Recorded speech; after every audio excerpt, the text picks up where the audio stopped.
Assalamualaikum dan selamat pagi. Video hari ni saya nak buat tentang buah kurma muda. Ni buah kurma muda. Buah kurma muda ni. Baik, sekarang saya berada di dalam kebun ni, kebun saya. Ni pokok limau sangkis. Okey, ni buah kurma muda saya beli melalui TikTok. Tengok, segar lah, buah kurma muda segar. Okey, kita nak makan satu.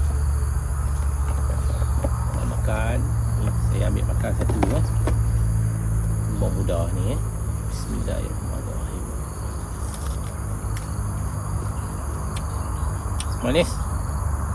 Dia kelat-kelat sikit ni. Manis, kemudian kelat-kelat sikit.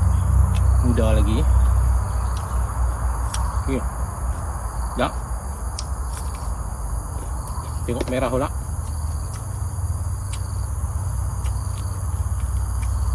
Merah pula.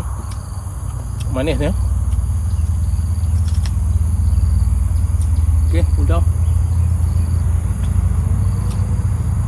Ini kelat sikit.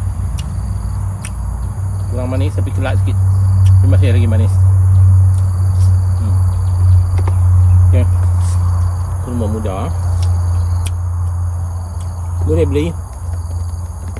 Dia kelat-kelat sikit tapi manis. Mudah sangat. Cantik Okey, kongsian ringkas kurma muda. Mungkin ada yang belum pernah makan. Okey, itu saja. Assalamualaikum.